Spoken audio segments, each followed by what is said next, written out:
Hey folks, I have something deeply disturbing that happened to me that I don't really have any concrete answers for. Any help figuring it out would take a huge weight off of my mind. I work the night shift on a drilling rig in West Texas, out near the Guadalupe Mountains. It's a remote area, mostly desert, with nothing but sand, scrub, and the occasional jackrabbit. I've been out here for years, and I've seen my fair share of oddities, but lately, things have been different. About a month ago, we started noticing strange vibrations during our shifts. At first, we chalked it up to minor quakes. Nothing unusual given the recent uptick in seismic activity due to wastewater injections from fracking operations. But these vibrations felt different. They were, rhythmic, almost like something was tunneling deep beneath us. Then, livestock from nearby ranches began disappearing. No signs of struggle and no tracks from them, just gone. One of the ranchers mentioned finding a perfectly circular hole near his property, about 6 feet in diameter, with smooth walls descending into darkness. He said it looked like it had been bored by a massive drill, but there was no equipment in sight. Our equipment started acting up too. Sensors would glitch, readings would spike and then flatline. One night, our entire drill assembly seized up, as if something had gripped it from below. We had to shut down operations for the night. The most unsettling incident happened last week. I was on a routine inspection when I stumbled upon a new hole, similar to the one the rancher described. As I approached, I heard a low humming sound emanating from it. It wasn't mechanical, it felt alive. The air around the hole was warmer, and there was a faint metallic smell. I reported it to my supervisor, but he dismissed it, saying it was probably just a sinkhole caused by the unstable ground due to our operations. But I can't shake the feeling that something is moving beneath us, something that shouldn't be there. I'm not one for superstitions, but the desert has been here long before us, and we've been drilling into it without understanding what is truly down there. I don't know what's causing these disturbances, but I fear we've maybe disturbed something down there, but I'm not sure what. I told myself I wasn't going to post again. Thought maybe I was just too tired, too overworked, and my brain was making shit up to fill in the gaps. But I can't sleep. I've been drinking more than I should. I keep seeing that hole in my dreams, and worse, the thing that came out of it. You guys remember how I mentioned the humming coming from the hole? It wasn't just sound, it was in my bones, like standing too close to a transformer, but not electric, something organic. That is the only way I can explain it. It's not a vibration you hear, it's one that you feel, like something is calling out to your cells and asking them to rearrange. Anyway, 3 nights after I made that last post, one of our green hats, new kid, early 20s, still had oil-filled optimism, didn't check in after his round. We were halfway through the shift. Radios were clear, there was no background static, and there was no distress call sent out. There was just nothing. I was the closest, so I volunteered to find him. I grabbed my headlamp and headed off down the 7 perimeter where he was last assigned. It was quiet. There were no coyotes and no wind, not even the usual far-off highway rumble. The area of that site had loose rock and a lot of bentonite dust, so even in the dark you could follow footprints.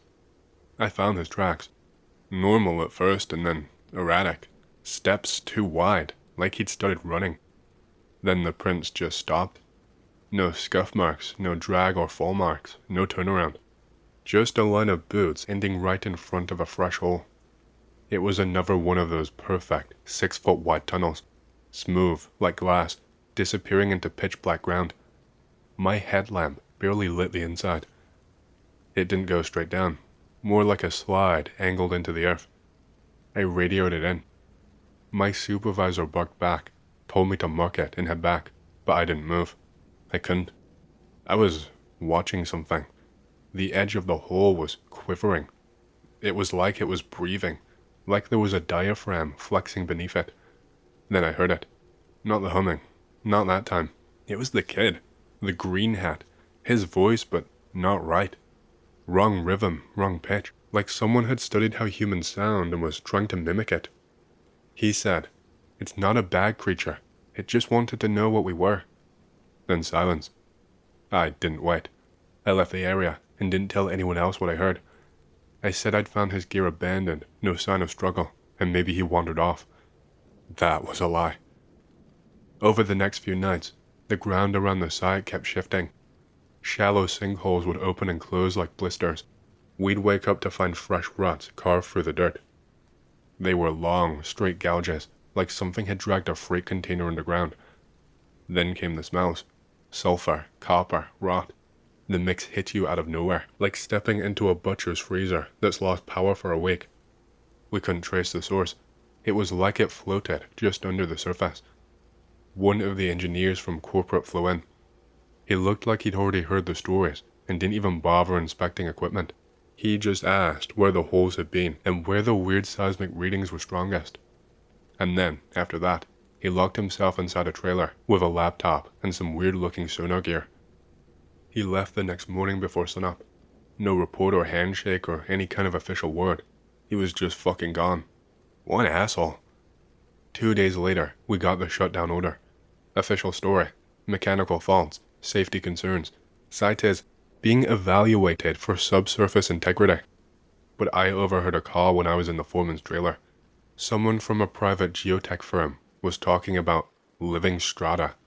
That's not a real term, at least not in geology, and I had certainly never heard it before. The night before I left for good, but I went back out another time. I don't know why. Curiosity?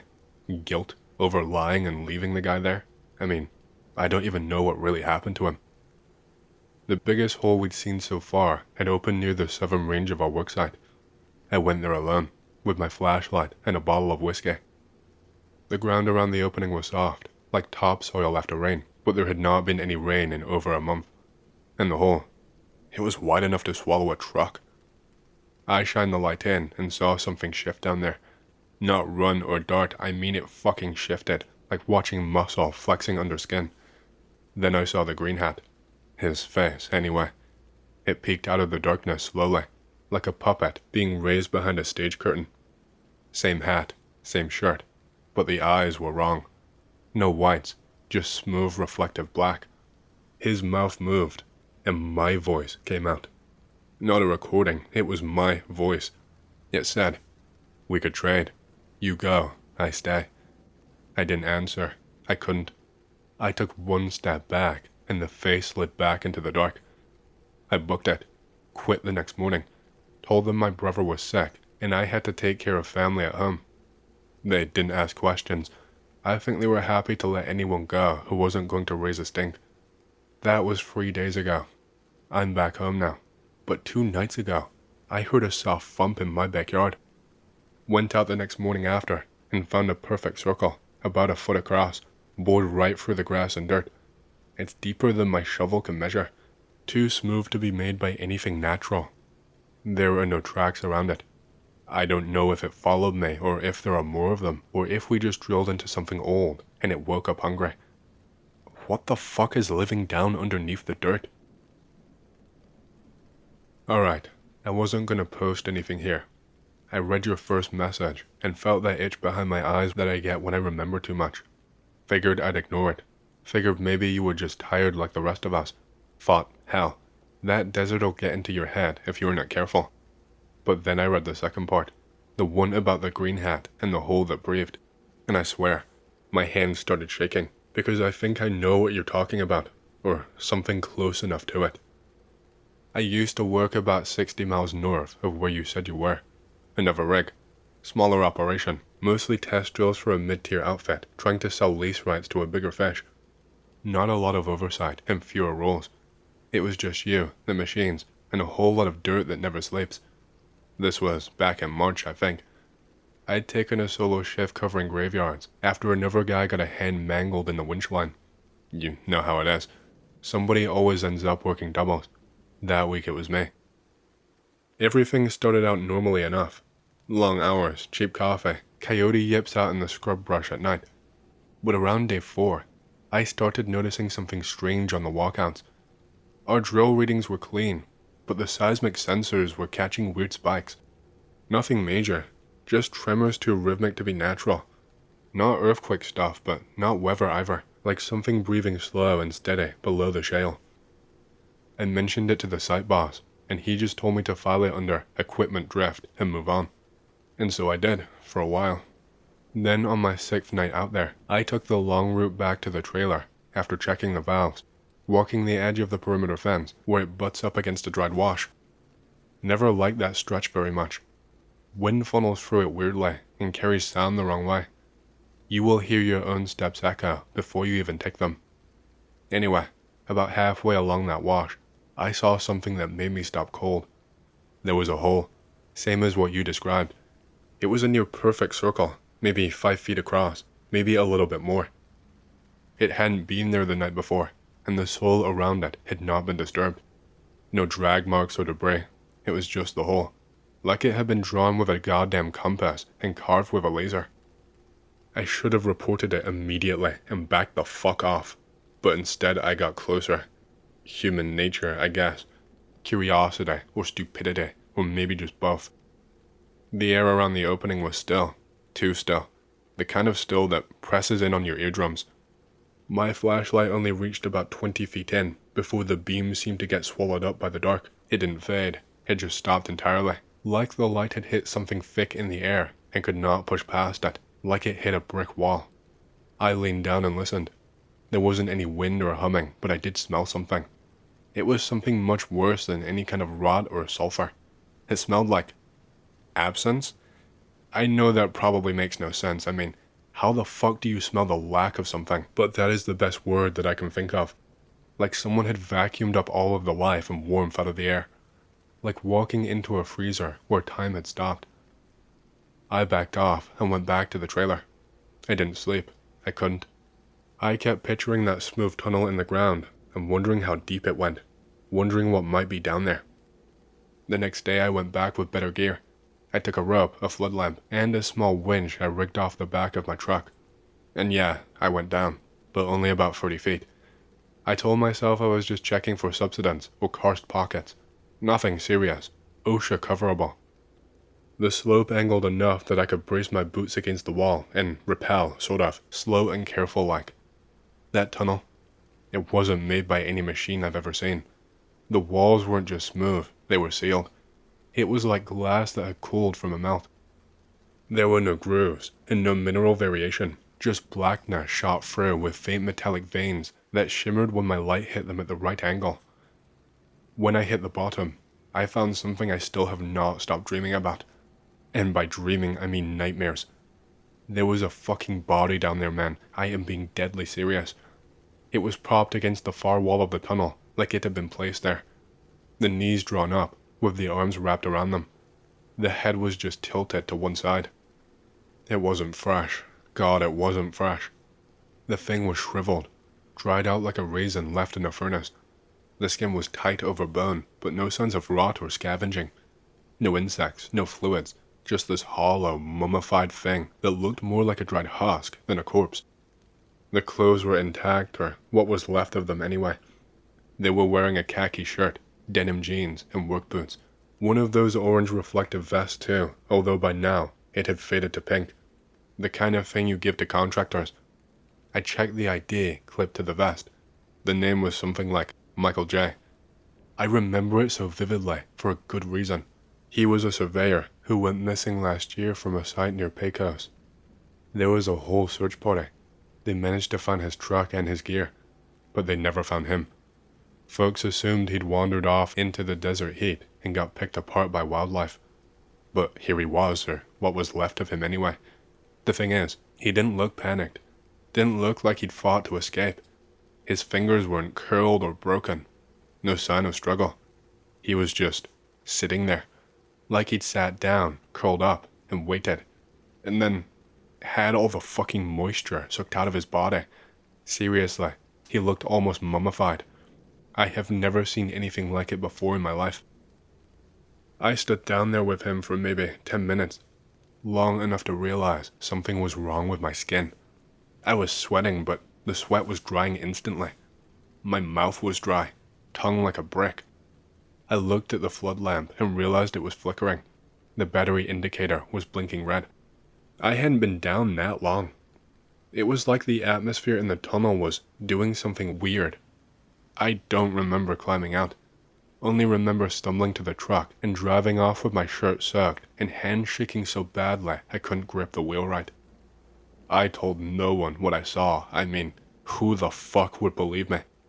You think they're gonna take me at my word and go looking in some random tunnel for the body of a guy who went missing over a year ago? No. What they're actually gonna do is think I'm crazy, either from the heat or something else.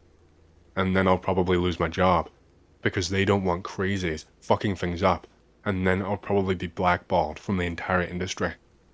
I filed a false maintenance report about some surface erosion and made up readings for the sensor logs. I packed my gear that night and told the site lead I had family problems.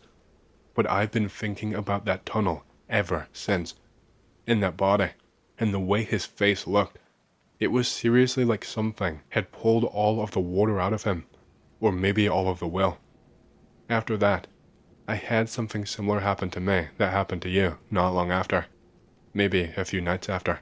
I found a hole near my property line. Not wide, maybe about a foot across. Same perfect circle and smooth walls. No signs of disturbance around it. My dog won't go near it. I did the stupid thing and dropped a rock down to see how deep it was. Didn't hear it hit the bottom. I've been losing sleep over it. Hey, I hope you've enjoyed the story so far. If you do and you want to hear more, please leave a like and subscribe to my channel, and leave a comment down below, as it lets the algorithm know that you like my content and it promotes it to more people. My goal for the channel is to hit 50,000 subscribers, and we're closing in fast, so thank you, and back to the stories. About 10 years ago, my class and our parents decided to celebrate the end of elementary school, 4th grade. After the school assembly and some other official stuff, we all headed to the school sports field. It was your typical run-down Soviet setup. Beat-up football field, rusty pull-up bars, that kind of thing. The area around the school was pretty neglected. The parents dragged some old metal ping-pong tables from behind the trees, set them up, laid out food and sweets. We, the kids, stuffed our faces and then, as expected, scattered in different directions across the field. Now, it's worth mentioning that just like the school grounds, the nearby summer cottages were also in bad shape. Only a small fence separated them from the field. And since the town, especially in this district, was pretty poor, most of those dachas were long abandoned. Anyway, I ended up wandering off a bit with 2 of my friends. We moved away from the main crowd, sat on some bars, and started talking, just chatting about summer plans and stuff. The part of the field that we were in was closer to the border with those semi-abandoned cottages. From where we were sat, we couldn't see our parents anymore, and the rest of the class was off somewhere playing on the opposite end. Then, something caught my attention. Maybe the wind blew something away, or I dropped something. I can't remember exactly, but I ran even further toward the fence by the cottages to grab it. And when I bent down to pick it up, I saw him. On the other side of the fence, in one of the dacha plots, sat a man on what looked like a wooden crate. He must have dropped a tool or something, and he was just staring at me. No words, nothing, just staring. He was wearing a black zip-up hoodie with the hood up, even though it was the end of May and pretty warm out. He locked eyes with me, and, without saying a word, pointed at the ground near me. Like, really aggressively, he kept jabbing his finger at the ground, clearly wanting me to pick something up and hand it to him. Something about it sent a chill down my spine. I was a smart enough kid to realize this felt wrong. I turned and bolted straight back to my 2 friends, and we all ran to where the parents were. I know this might sound a bit messy. I'm not really great at writing posts like this, but I want to explain why this moment shook me up so badly. The area was really run down and isolated. From where that man was sitting, he could not see the parents, they were behind trees, or the main group of kids. The only people visible to him were me, a 10-year-old, and my 2 friends. One was even smaller than me, and the other was a scrawny kid with glasses. Normal people talk when they want something. This guy did not say a word, just kept pointing like he was giving me an order. He was dressed to hide, completely black hoodie, deep hood, and warm weather. I couldn't even remember his face. That part of the city was not exactly safe. There were plenty of weirdos, even without the abandoned buildings. I have a few spooky stories that I seem to have blocked from my memory, and seem to have only remembered in the past few weeks. Be me, 15 years old, staying at my dad's house, sleep downstairs in a sofa bed. About 3 or 4 in the morning, just turned off the TV and ready to go to bed. Lying on my left-hand side, TV behind me, trying to sleep for about 5 minutes now. All of a sudden, it sounds like about 15 people are talking behind me. My eyes dart open. It's really loud, and I am thinking that I will get in trouble if it wakes anyone up. Roll over, thinking that I must have just accidentally turned the TV on. It wasn't. These voices keep talking for about 5 more seconds. As quickly as they had started, they stopped. I was scared shitless, looking around for what could have caused it. Look out the window to see if there is anyone outside, but we live out in the country, and our only neighbors are an old couple. After about an hour of lying there awake, I eventually start drifting off to sleep. It happens again. This time, it only sounds like about 7 people. This time, I just keep my eyes shut tight, because I don't want to see any spooks. It feels like the voices are talking for about 5 minutes, but it was probably only 30 seconds. Eventually, my cat comes into the room and sits down next to me. A few seconds later, the voices stop again. I didn't sleep that night, but at least my cat was there, so I wasn't bricking it too much. I remember asking my dad about it the next morning, but he thought I was just bullshitting him. I also asked my stepmom, cause she grew up in that house, and she said that she had some spooky stuff happen to her when she was about my age in her room, but that was my stepsister's room, and she did not want to go into it, cause my stepsister scares easily. My grandpa was a short, hard man with a hypnotic accent and the ability to tell extremely captivating stories. My sister inherited this trait from him. I did not. He told this story to me a year or so before he died, and it has been years since then. I will do my best to tell it as it was told to me. Grandpa was French-Swiss. He grew up in the Alps and served in either the local militia or the Swiss army. Was always unclear to me, as a boy during World War II. Thanks to a commendation he received for capturing some defecting Wehrmacht, he commissioned into the Swiss army once he came of age and became a lieutenant in their bicycle corps. Yes, bicycles. The Swiss military maintained a bicycle corps until the early 2000s. He was immensely proud of his time in the bicycle corps. Biking up and down the Alps with a bunch of gear gets you into really good shape, and he continued to bike until his balance did not allow for it, at which time he switched to a stationary bike in his basement and used that until his joints gave out on him in his 80s. When he was in his 60s, he was given a Swiss military bike like the one he rode as a young man. He rode it once around the neighborhood, then came back and said, "It's a handsome gift, but don't expect me to ride it again." How we ever went up and down mountains on these, I will never know. One day, his unit was tasked with assisting an artillery unit in their training. As he told it, they were sitting up on a ridge with a radio, sending the coordinates of the training target. Grandpa wasn't the radio man, but he decided that he would be a hotshot and be the guy to radio the coordinates. The transmission went something like this. Grandpa, target coordinates are 1234 5678. Artillery, confirm, coordinates are 1243 5678. Grandpa, negative, coordinates are 1234 5678. Artillery, roger, coordinates are 1235 4678. Grandpa, negative, coordinates are 1234 5678. Artillery, understood, 1234 5687. At this point, Grandpa honestly thought they were fucking with him, hazing the dumb bike LT who wanted to play big man on the radio. He sent the coordinates one more time, but they did not respond or confirm. He decided that they must have known the coordinates already ahead of time. They do this all the time, right? And so he and his guys sat back to watch the show. He heard the sound of the guns, an absolutely terrific sound, even as far away as we were, and made me wish for a little while that I had gone into the artillery corps instead of the bike corps. But then there was nothing.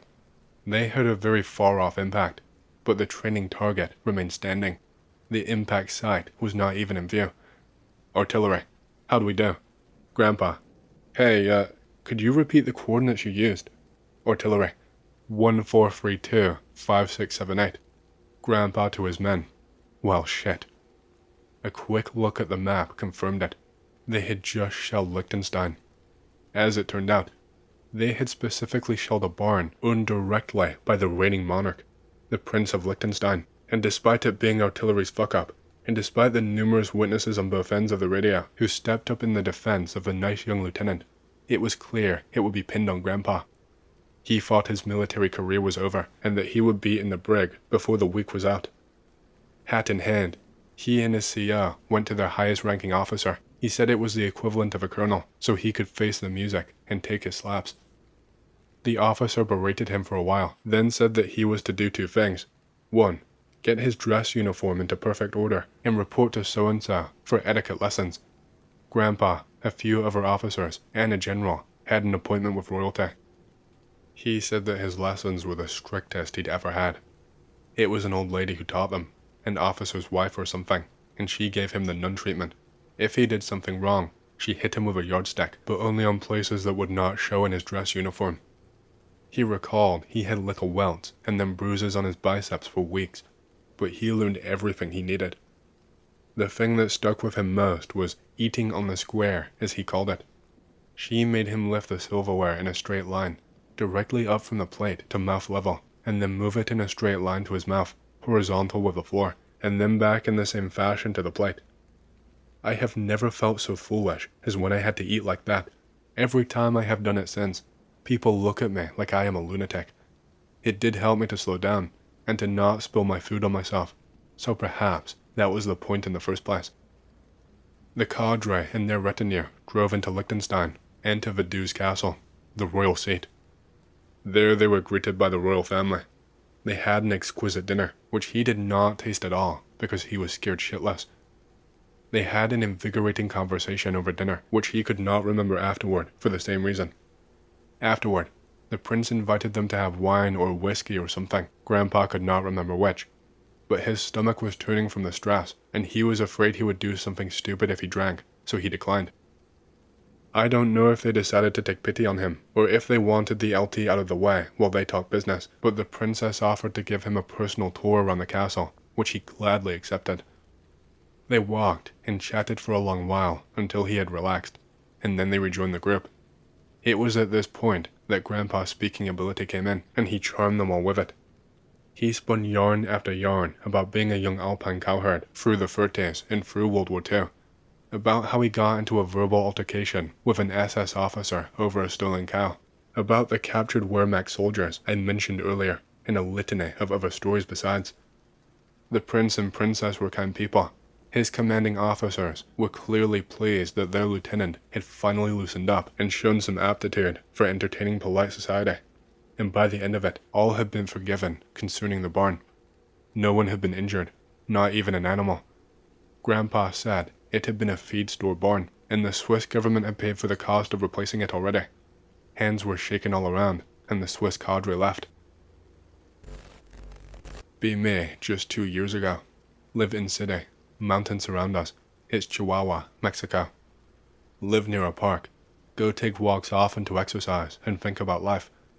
Not 1 hour after the sun goes down, I see one bright red light in the sky. Never believed in UFOs, so dismiss it as an airplane and keep walking. Look up again. This time there's another red light, and then another. Stare at them for a while. Notice that they seem to be moving together, spinning in circles around some invisible object, forming a triangle. They are not just spinning, but also bobbing up and down in the air, as if they're floating. Notice they are actually some distance away behind the mountains at the horizon. If it was one object, it was easily gigantic. I look around me. I am not the only guy at the park, but no one else seems to notice this, and I don't want to look like a weirdo for pointing it out. Just keep walking and go home, but I keep stopping to look at the lights, and they are still there. I always thought UFO sightings happened at the countryside, but there I was, surrounded by people, and no one else seemed to see this. The lights eventually fade out slowly, and I have believed in UFOs ever since that day.